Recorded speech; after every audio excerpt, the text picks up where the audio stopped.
अब हम एक नया वीडियो लेक्चर स्टार्ट करने जा रहे हैं जिसका कोड है SBCC7 first.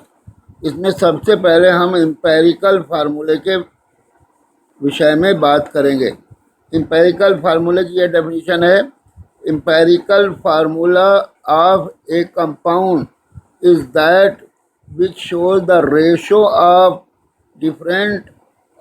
of atoms of different element in a compound। Empirical formula वो है जो किसी कंपाउंड में डिफरेंट एलिमेंट्स के जो आइटम्स होते हैं उनका रेशो बताता है या अनुपात बताता है। अब जैसे इथेन का एम्पेरिकल फार्मूला CH3 है। ये बता रहा है कि इथेन के अंदर कार्बन और हाइड्रोजन एलिमेंट के कार्बन आइटम और हाइड्रोजन आइटम एक दूसरे के 1:3 रेशो में हैं। यानी कार्बन एलिमेंट के आइटम और हाइड्रोजन एलिमेंट के आइटम एक दूसरे से 1:3 रेशो में हैं। इसी तरीके से एम्पेरिकल फार्मूला इथीन का CH2 है। इसमें ये बता रहा है कि इथीन के अंदर कार्बन एलिमेंट और हाइड्रोजन एलिमेंट के आइटम एक दूसरे से 1:2 रेशो में है। Determination of empirical formula of A compound, किसी कंपाउंड का एम्पेरिकल फार्मूला निकालना। Empirical formula of A compound can be determined by knowing the mass percentage of different element present in compound। किसी compound का empirical formula किसी compound का empirical formula निकाला जा सकता है अगर हम उसके अंदर प्रेजेंट जितने भी अलग अलग एलिमेंट हैं उनकी मास परसेंटेज हमको मालूम हो, उन एलिमेंट की हमें मास परसेंटेज मालूम हो। Mass percentage of carbon, hydrogen and oxygen is determined by Lebesgue method। हमको मालूम है कि कार्बन, हाइड्रोजन और ऑक्सीजन की मास परसेंटेज हम निकालते हैं लेबिग मेथड से। मास percentage of hydrogen like chlorine, bromine, iodine is determined by bromine and sulfur and phosphorus is determined by Carius method। को यह भी मालूम है कि हाइड्रोजन यानी क्लोरीन, ब्रोमीन, आयोडीन और सल्फर और फास्फोरस की मास परसेंटेज हम कैरियस मेथड से निकालते हैं। ये हम निकाल भी चुके हैं। Mass percentage of nitrogen is determined by Dumas method and Kjeldahl method. और नाइट्रोजन की मास परसेंटेज जो है वो हम डुमास मेथड से निकालते हैं और जेल्डाल मेथड से निकालते हैं। ये भी हमें मालूम है, ये हम सब इस पर न्यूमेरिकल भी कर चुके हैं। अब हम ऑर्गेनिक कंपाउंड के एम्पेरिकल फार्मूला निकालने पर कुछ न्यूमेरिकल प्रॉब्लम्स करेंगे। इसमें ये पहला क्वेश्चन है, question number 1। A hydrocarbon has 84% carbon, what is the empirical formula of hydrocarbon. किसी हाइड्रोकार्बन में 84% कार्बन है तो फिर उसके अंदर उसका एम्पेरिकल फार्मूला क्या होगा, अब इस क्वेश्चन को हम सॉल्व करेंगे। जब ये हाइड्रोकार्बन है तो इसके अंदर सिर्फ कार्बन और हाइड्रोजन होंगे। तो यहाँ कार्बन कितना दे रखा है, 84%। कार्बन कितना दे रखा है, 84%। तो फिर क्योंकि इसके अंदर कार्बन और हाइड्रोजन ही है तो फिर हाइड्रोजन कितना होगा, 100 में से हम 84 घटा देंगे तो ये हो जाएगा 16%। तो यहाँ पर कार्बन हो गया 84% और हाइड्रोजन हो गया 16%।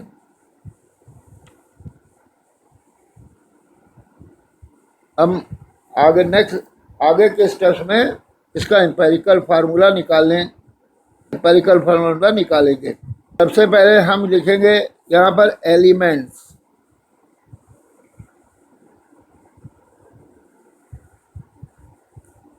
एलिमेंट्स क्या हैं? कार्बन है और हाइड्रोजन है। अब मास परसेंटेज इनकी क्या है? मास परसेंट है, कार्बन की मास परसेंट है 84% और हाइड्रोजन की मास परसेंट है 16%। अब इन एलिमेंट के हम एटॉमिक मास लिखेंगे। एटॉमिक मास कार्बन का है 12 और हाइड्रोजन का है 1। हम इनके मोल आइटम निकालेंगे। मोल आइटम निकालने के लिए हम क्या करेंगे कि जितनी भी किसी भी एलिमेंट की जितनी परसेंटेज है उसको एटॉमिक मास से डिवाइड कर देंगे। तो ये हो जाएगा 84/12 इजिकल टू 7 हो जाएगा और ये 16/1 इजिकल टू 16 हो जाएगा। अब हम सिंपल रेशियो निकालेंगे। सिंपल रेशियो निकालने क्या तरीका है? अब यहाँ ये जो मोल आइटम निकले, एक जगह 7 मोल आइटम निकल गया है, एक जगह 16 मोल आइटम निकल गया है। तो जो सबसे कम नंबर यहाँ मोल आइटम का है उससे हम दोनों के मोल आइटम्स को डिवाइड कर देंगे। तो यहाँ 7 है, हमने इसको 7 को 7 से डिवाइड कर दिया, ये सिंपल रेशियो हो गया। और यहाँ 16 को 7 से डिवाइड कर दिया, तो ये आया 1 और ये डिवाइड होकर आ जाएगा 2.2, यह जाएगा 2.2। अब जितने भी सिंपल रेशियो आता है उनको हम हमेशा राउंड फिगर में होल नंबर में लेते हैं।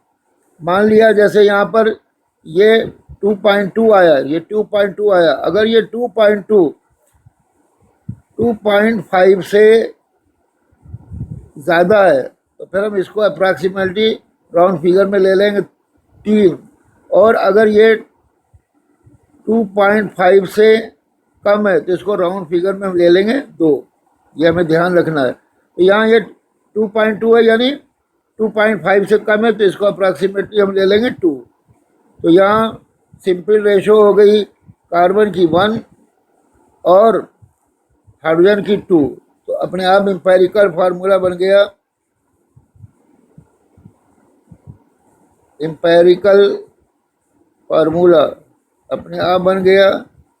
कार्बन का आइटम, हाइड्रोजन के 2 आइटम, तो हो गया CH2। और यही हमारा आंसर हो गया। Question number 2, an organic compound contains carbon 38.71%, hydrogen 9.67%. What is the empirical formula of compound? This question was asked in NEET 2008। Empirical फार्मूले पे क्वेश्चन नंबर 2 ले रहे हैं। इसमें दिया है कि किसी ऑर्गेनिक कंपाउंड में कार्बन 38.7% है, हाइड्रोजन 9.67% है। तो फिर बताओ उस कंपाउंड का एम्पेरिकल फार्मूला क्या होगा? एम्पेरिकल फार्मूला क्या होगा? ये क्वेश्चन नीट 2008 में पूछा गया था। अब हम इस क्वेश्चन को सॉल्व करेंगे। सबसे पहले हम यहाँ पर क्या करेंगे, कार्बन की परसेंटेज और हाइड्रोजन की परसेंटेज जोड़ लेंगे। अगर ये 100 हो जाती है तो फिर इसके अंदर, इस ऑर्गेनिक कंपाउंड के अंदर ऑक्सीजन नहीं है।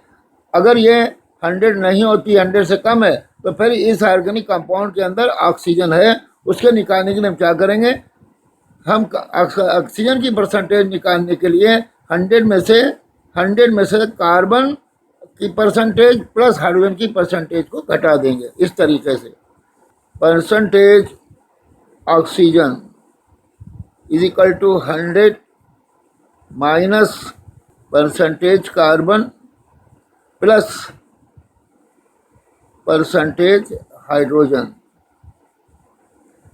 अब 100 माइनस परसेंटेज कार्बन की कितनी दे रखी है, 38.71 प्लस हाइड्रोजन की परसेंटेज कितनी दे रखी है 9.67,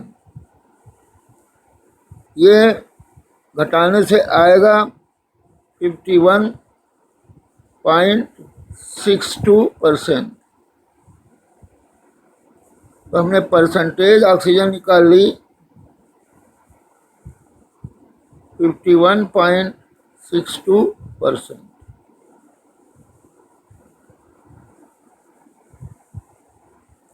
तो इस ऑर्गेनिक कंपाउंड में कार्बन और हाइड्रोजन के अलावा ऑक्सीजन भी है और इस ऑक्सीजन की परसेंटेज आई 51.62%। अब इसको सॉल्व करने में आगे बढ़ेंगे। अब पहले लिखेंगे एलिमेंट। इसमें एलिमेंट कौन कौन से हैं ऑर्गेनिक कंपाउंड में? कार्बन है, हाइड्रोजन है और ऑक्सीजन भी है। मास परसेंट का लिखेंगे, मास परसेंट आइटम के पहले मास परसेंट लिखेंगे हर एक की। कार्बन की मास परसेंट 38.71 है, हाइड्रोजन की मास परसेंट 9.67 है और ऑक्सीजन की परसेंटेज हमने अभी निकाली वो है 51.62। अब हम एलिमेंट के एटॉमिक मास लिखेंगे। Atomic mass, atomic mass carbon का हमें मालूम है 12 होता है और एटॉमिक मास हाइड्रोजन का 1 होता है और एटॉमिक मास ऑक्सीजन का 16 होता है। अब हम मोल निकालेंगे, मोल आइटम निकालेंगे। मोल आइटम्स कैसे निकालेंगे? ये जो परसेंटेज दे रखी है हर एक की, ये जो हर एक की परसेंटेज दे रखी है, इसको एटॉमिक मास से, एलिमेंट की परसेंटेज को एटॉमिक मास से डिवाइड कर देंगे। तो यहाँ क्या करेंगे? कार्बन के मोल आइटम निकालने की, कार्बन की परसेंटेज है कितनी 38.71, उसको हम 12 से डिवाइड कर देंगे। इसी तरीके से हाइड्रोजन की परसेंटेज कितनी 9.67, उसके एटॉमिक हाइड्रोजन की एटॉमिक मास 1 से इसको डिवाइड कर देंगे। ऑक्सीजन की परसेंटेज कितनी आई 51.62, इसको हम ऑक्सीजन के एटॉमिक मास 16 से डिवाइड कर देंगे। यहाँ निकल के मोल आइटम आ गए, कार्बन के मोल आइटम आ गए 3.22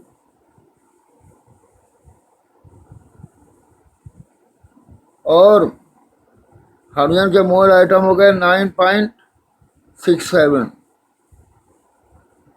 और ऑक्सीजन के मोल आइटम आ गए 3.22। अब हम सिंपल रेशियो निकालेंगे, इन एलिमेंट की सिंपल रेशियो निकालेंगे। इसमें क्या करेंगे? इसमें जिसके सबसे कम मोल आइटम है उससे हम हर एलिमेंट के मोल आइटम को डिवाइड कर देंगे। तो सबसे कम मोल आइटम यहाँ पे कितने 3.22 हैं, इनसे हम सबको डिवाइड कर देंगे इस तरीके से 3.22 अपॉन 3.22 और फिर 9.67 को भी 3.22 से डिवाइड कर देंगे और फिर इस 3.22 को भी सबसे कम मोल आइटम को सबसे कम वैल्यू से डिवाइड कर देंगे। ये हो गया 3.22, तो ये हो गया 1 और ये हो गया 3 और ये हो गया 1। एम्पेरिकल फार्मूला हो गया, एम्पेरिकल फार्मूला क्या हो गया? कार्बन का 1, हाइड्रोजन के 3 और ऑक्सीजन का 1। तो एम्पेरिकल फार्मूला हो गया CH3O और यही आंसर हो गया, यही आंसर हो गया। Question number 3, question number 3, A compound contains x and y elements. Mass percentage of x is equal to 80%. Then what is the empirical formula of compound? Atomic mass of x is equal to 16 and atomic mass of y is equal to 10. Question number 3 में एक organic compound के अंदर x और y elements हैं। x की mass percentage 80% है, तो फिर इस कंपाउंड का एम्पेरिकल फार्मूला क्या होगा? अगर x का एलिमेंट x का एटॉमिक मास 16 है और एलिमेंट y का एटॉमिक मास 10 है। अब हम इस क्वेश्चन को सॉल्व करेंगे। यहाँ एलिमेंट x की परसेंटेज x दे रखी है 80%। तो फिर अच्छा, इसके अंदर सिर्फ x और y एलिमेंट हैं, तो फिर y की परसेंटेज क्या हो जाएगी?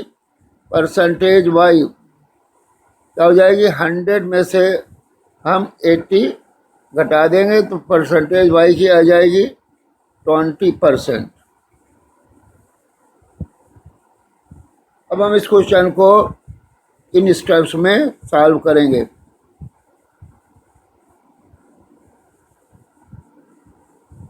हम लिखेंगे एलिमेंट कौन कौन से हैं।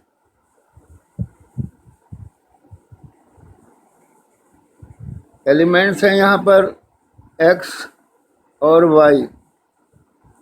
मास परसेंट है x का 80% है और y का 20% है। एटॉमिक मास x का कितना है?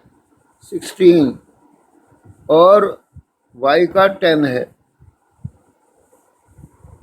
फिर हम मोल आइटम निकालेंगे, x और y के मोल आइटम निकालेंगे। मोल आइटम कैसे निकालेंगे? इनकी जो मास परसेंटेज दे रखी है उनको उनके एटॉमिक मास से डिवाइड कर देंगे, तो ये हो जाएगा 80/16 इज इक्वल टू 16 5 ज़ा 80 5 और ये हो गया 20/10 इज इक्वल टू 2। अब सिंपल रेशो निकालेंगे। सिंपल रेशो निकालेंगे।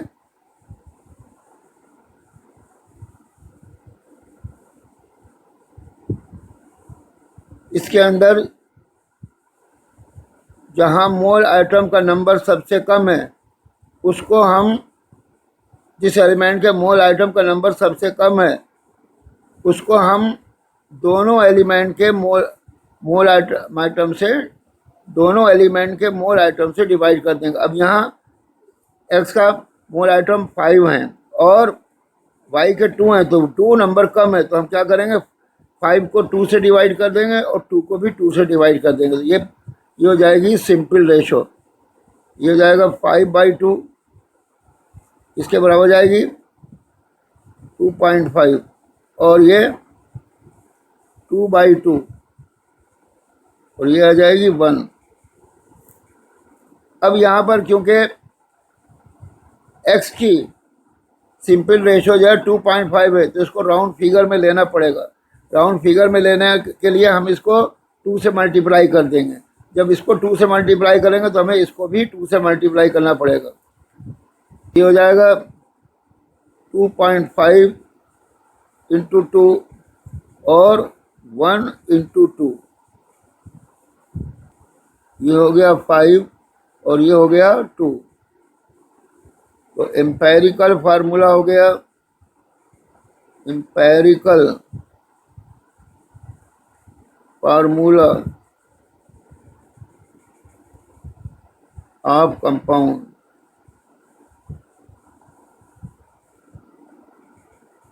इसके बराबर हो गया x5 y2।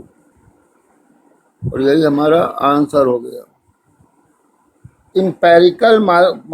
Empirical formula complete करने के बाद अब हम मालिकुलर फार्मूला स्टार्ट कर रहे हैं। मालिकुलर फार्मूला स्टार्ट कर रहे हैं।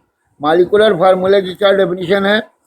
Molecular formula of A compound is that which gives us information about the total number of atoms of different elements present in a molecule of compound। किसी compound का molecular formula वो है जो उसके एक मालिक्यूल में उपस्थित डिफरेंट एलिमेंट्स के टोटल नंबर ऑफ आइटम्स के बारे में विषय में जानकारी देता है। For example, molecular formula of ethane is C2H6।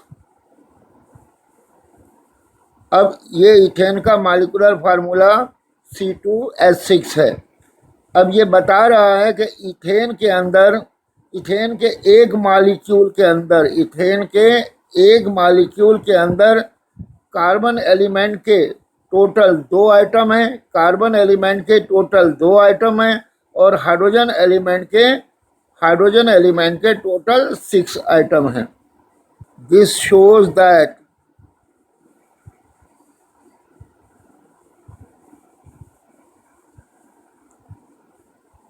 in one molecule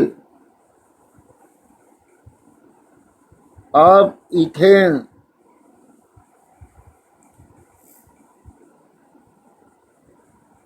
total number of atoms of carbon element is 2, while that of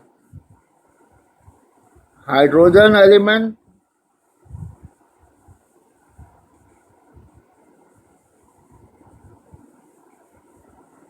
is 6। इसी तरीके से the same way molecular formula of ethene और इथिलीन इज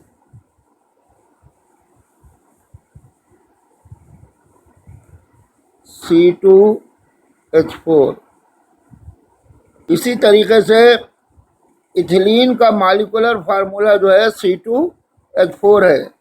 ये बता रहा है कि ethylene के एक मालिक्यूल में कार्बन एलिमेंट के 2 आइटम हैं और हाइड्रोजन एलिमेंट के 4 आइटम हैं। दिस शोज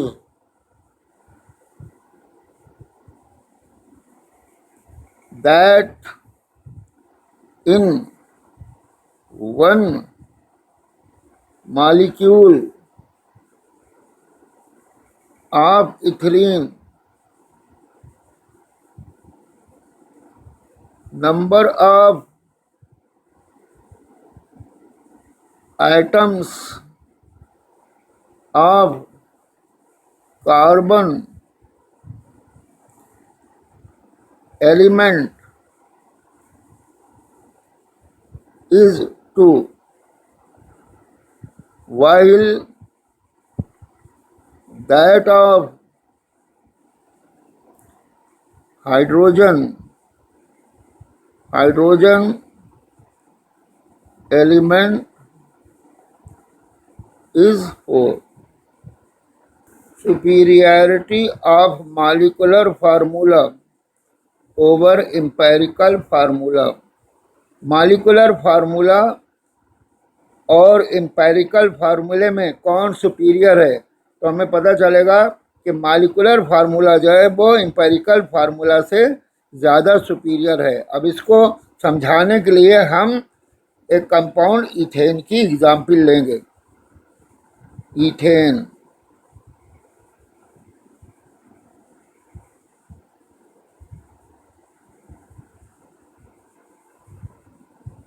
इथेन का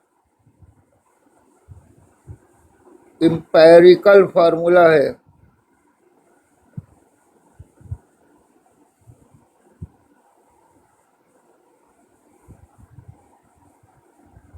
CH3। ये बता रहा है कि इथेन में कार्बन और हाइड्रोजन 1:3 रेशो में है।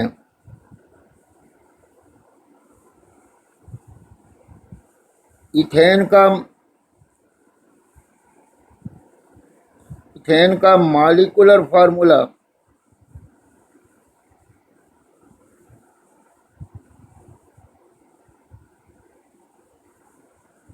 C2H6 है, और यहाँ भी कार्बन हाइड्रोजन का रेशो 1:3 ही है।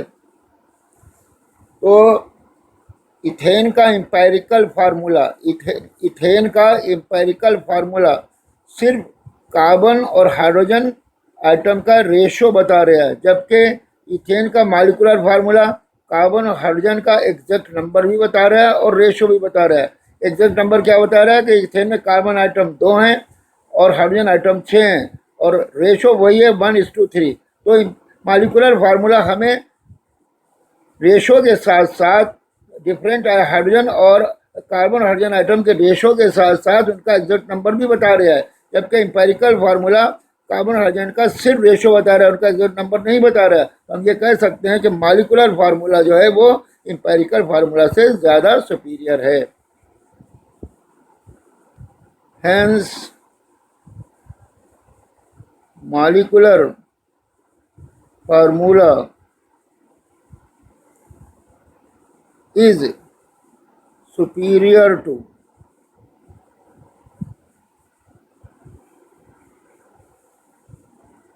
empirical formula।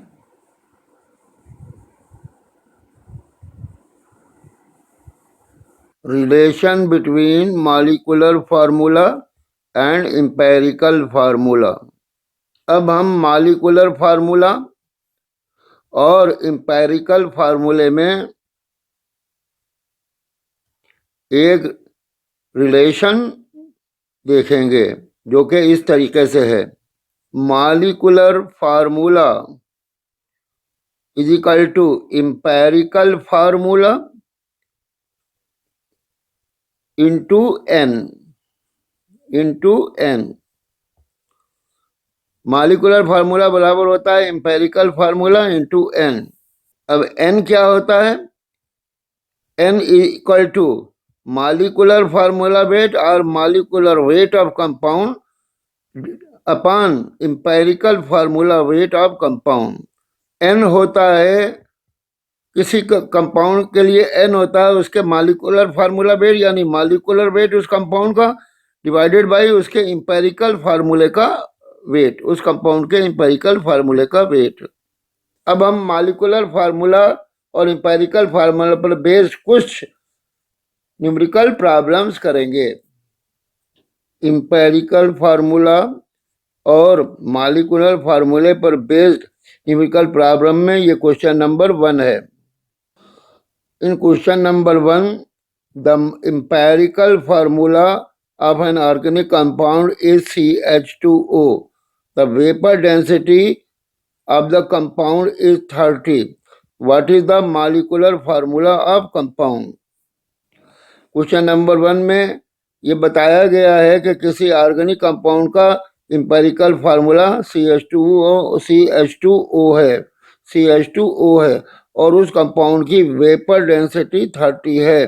तो फिर उस ऑर्गेनिक कंपाउंड का मॉलिक्यूलर फार्मूला क्या होगा? अब इस क्वेश्चन को हम सॉल्व करेंगे। मॉलिक्यूलर वेट ऑफ कंपाउंड होता है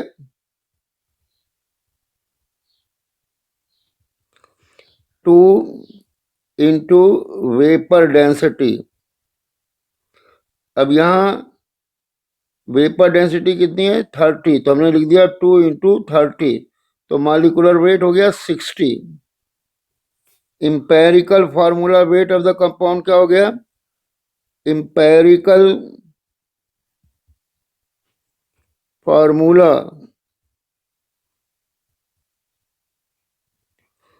wait of compound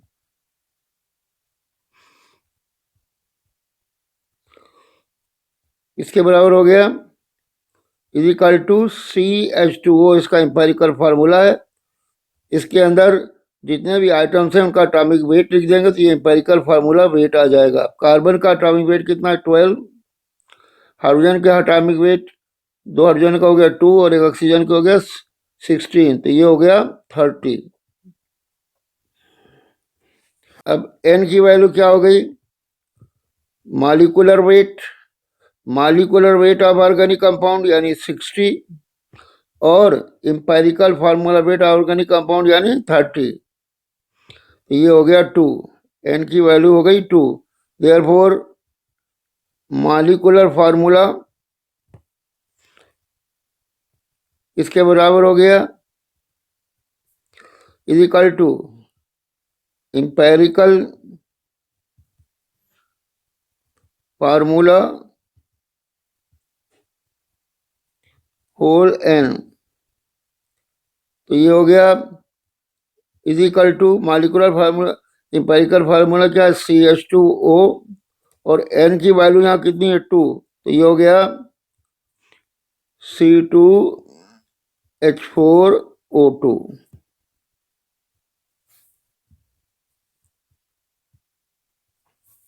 molecular formula हो गया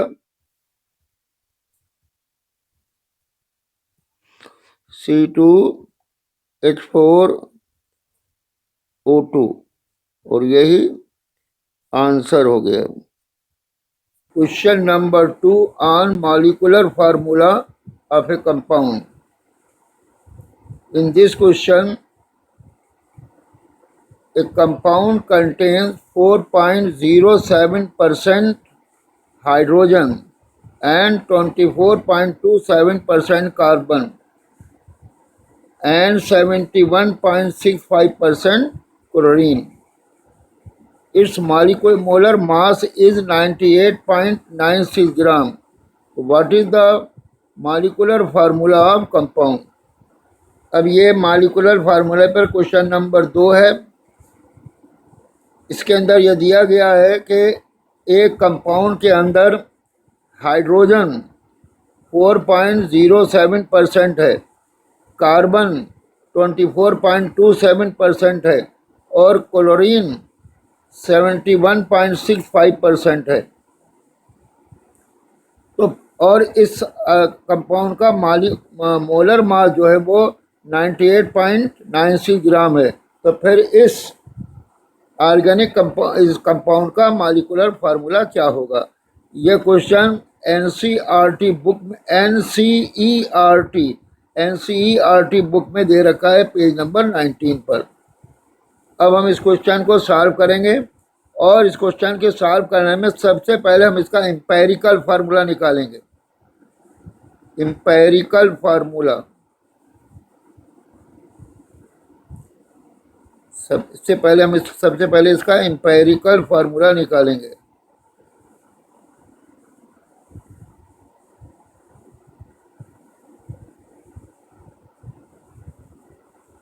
एम्पेरिकल फार्मूला निकालने के लिए इसके अंदर एलिमेंट की परसेंटेज दे रखी है, तो हम इसको इस तरीके से इन स्टेप्स में आगे बढ़ेंगे।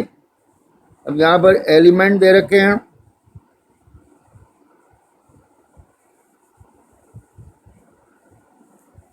कार्बन, हाइड्रोजन और क्लोरीन।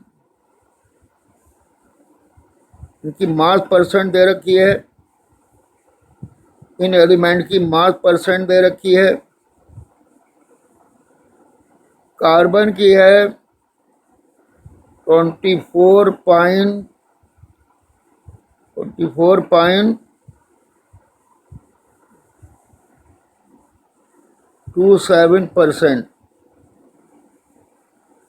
हाइड्रोजन की मास परसेंट दे रखी है 4.07%, और क्लोरीन की मास परसेंट दे रखी है 71.65%। अब हम इन एलिमेंट्स के यानी क्लोरीन, हाइड्रोजन और Cl के एटॉमिक मासेस लिखेंगे।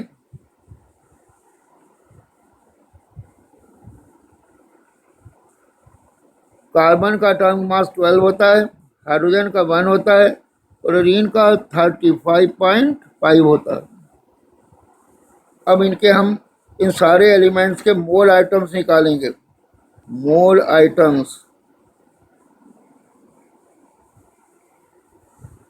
निकालने की क्या करेंगे, जिस एलिमेंट की मास परसेंट दे रखी होती है उसको उस एलिमेंट के एटॉमिक मास से डिवाइड कर देंगे। तो यहाँ कार्बन की मास परसेंट दे रखी है 24.27%, तो इसको एटॉमिक मास 12 से डिवाइड कर देंगे इस तरीके से। 24.27 डिवाइडेड बाई 12, और यहाँ हाइड्रोजन की मास परसेंटेज 0.07% दे रखा है, तो इसके हाइड्रोजन के एटॉमिक मास से डिवाइड कर देंगे, यानी क्या लिख देंगे 4.07 डिवाइडेड बाई 1।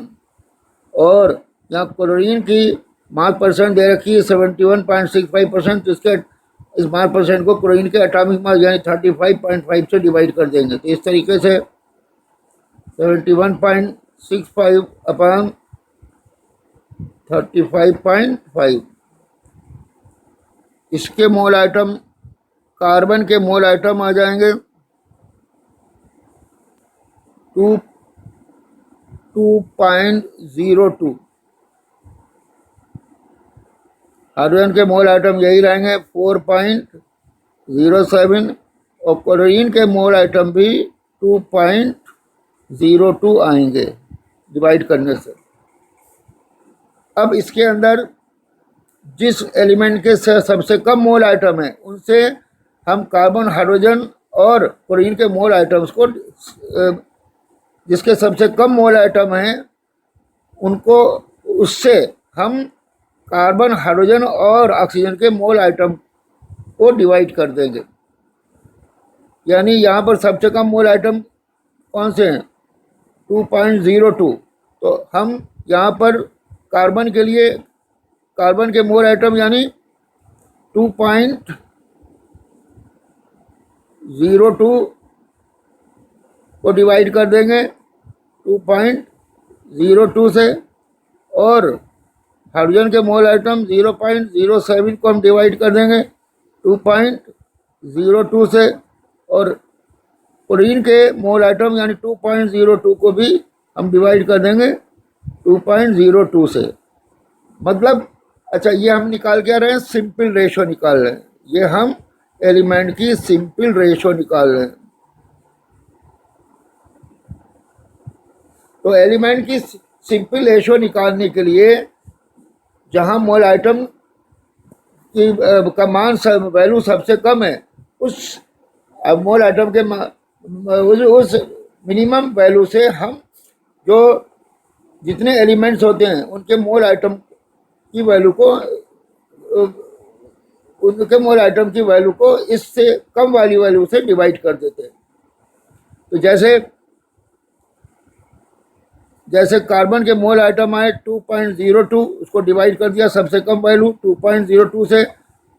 हाइड्रोजन के मोल आइटम आए 4.07, उसको डिवाइड कर दिया सबसे कम मोल आइटम की वैल्यू 2.02 से। और यहाँ तो 2.02 क्लोरीन के Cl के मोल आइटम है, इनको डिवाइड कर दिया सबसे कम वैल्यू 0.02 से। और इस डिवीजन को हम क्या कहते हैं, सिंपल रेशो कहते हैं। तो यहाँ इसका सिंपल रेशो आ गया 1, यहाँ आ गया तो सिंपल रेशो 2.01, और यहाँ आ गया फिर 1। तो अब 2.01 को हम अप्रॉक्सीमेटली 2 ले लेंगे, तो ये हो गया 1 to 1। यहाँ एम्पेरिकल फार्मूला हो गया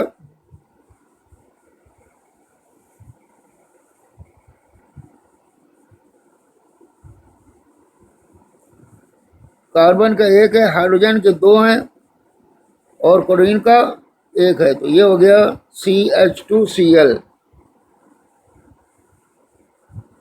एम्पिरिकल फार्मूला हो गया CH2Cl। अब हम एम्पिरिकल फार्मूला से एम्पिरिकल फार्मूला से मॉलिक्यूलर फार्मूला निकालेंगे। Formula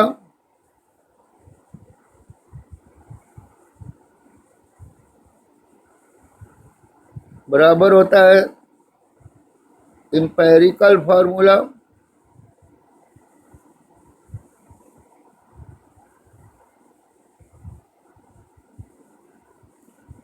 into N। अब N क्या होता है?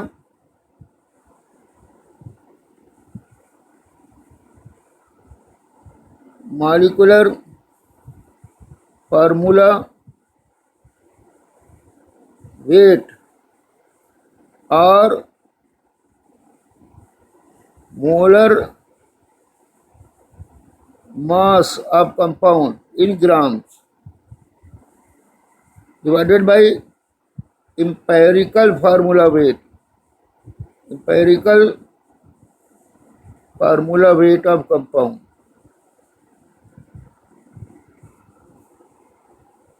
अब यहाँ मॉलिक्यूलर वेट कंपाउंड का दे रखा है, मोलर मास और मॉलिक्यूलर फार्मूला वेट।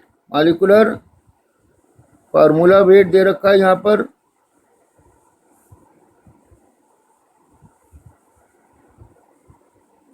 98.96 ग्राम और एम्पिरिकल फार्मूला वेट यहाँ क्या हो जाएगा? एम्पिरिकल फार्मूला वेट क्या हो जाएगा? एम्पिरिकल फार्मूला कितना है? CH2Cl। यहाँ हम क्या कर देंगे, कार्बन के एटॉमिक मास 12 लिखेंगे, हाइड्रोजन का एटॉमिक मास यहाँ पर 2 हैं तो 2 लिख दिया, और इनका 35.5 लिख दिया। इन सबको जोड़ लिया तो ये आएगा 49.48। ये भी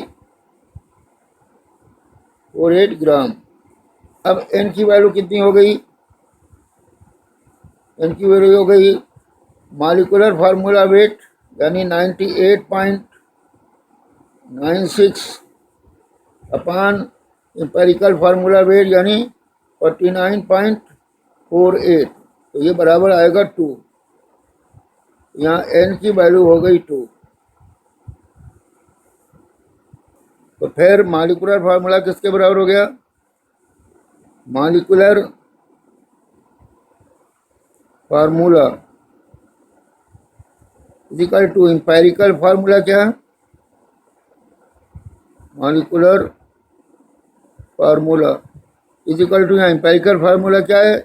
CHCl2 और N की वैल्यू क्या है यहाँ पर? सॉरी, CH2Cl और N की वैल्यू क्या है यहाँ पर? 2। तो मॉलिक्यूलर फार्मूला हो गया C2H4Cl2। फार्मूला ऑफ कंपाउंड हो गया C2H4Cl2 और यही आंसर हो गया।